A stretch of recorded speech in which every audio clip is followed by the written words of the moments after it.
आपको पता है, जो ब्रांड हमें इंटीरियर्स के लिए इतनी चॉइसेस देता है, वो एक और चॉइस ला रहा है आपके लिए। यूरो प्रतीक लेके आ रहा है अपना ₹451.3 करोड़ का आईपीओ, जो कि पूरी तरह ऑफर फॉर सेल है। 2010 में एस्टैब्लिश्ड यूरो प्रतीक एक leading decorative wall panel brand है with a 15.87% market share in organized wall panels industry as of 2023। इनके दो मेन प्रोडक्ट्स हैं, decorative wall panels, decorative laminates, जिसमें से डेकोरेटिव वॉल पैनल से उनका मैक्सिमम रेवेन्यू आता है। ये 100% ऑफर फॉर सेल आईपीओ 16 सितंबर से 18 सितंबर तक सब्सक्रिप्शन के लिए ओपन रहेगा। इसका प्राइस बैंड है ₹235 से 247 पर शेयर। आईपीओ से जनरेटेड प्रोसीड्स कंपनी को नहीं बल्कि सेलिंग शेयर होल्डर्स को मिलेंगे, जो अपने शेयर्स बेच रहे हैं। यूरो प्रतीक का स्ट्रॉन्ग प्रोडक्ट पोर्टफोलियो है with over 30 products and more than 3000 design. साथ ही global design expertise, asset light model, pan India distribution और एक्सपीरियंस लीडरशिप उन्हें ट्रेंड सेटिंग इंटीरियर्स ब्रांड बनाता है। फाइनेंशियल्स के हिसाब से यूरो प्रतीक ने लगातार अपनी प्रॉफिटेबिलिटी बढ़ाई है। FY24 में रेवेन्यू और टोटल इनकम गिरने के बावजूद कंपनी का प्रॉफिट फिर भी ऊपर गया है। पर ऐसे कैसे हुआ? बेसिकली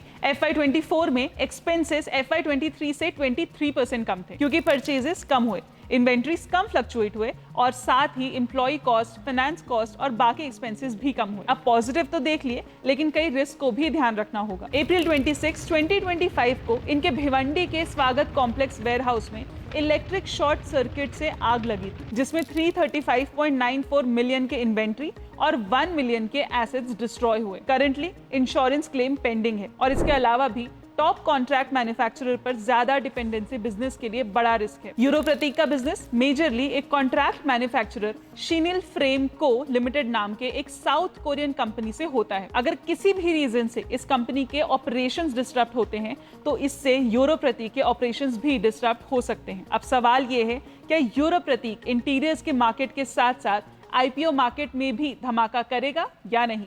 अपना व्यू कमेंट्स में जरूर बताएं। Investments in securities market are subject to market risks. Read all the related documents carefully before investing.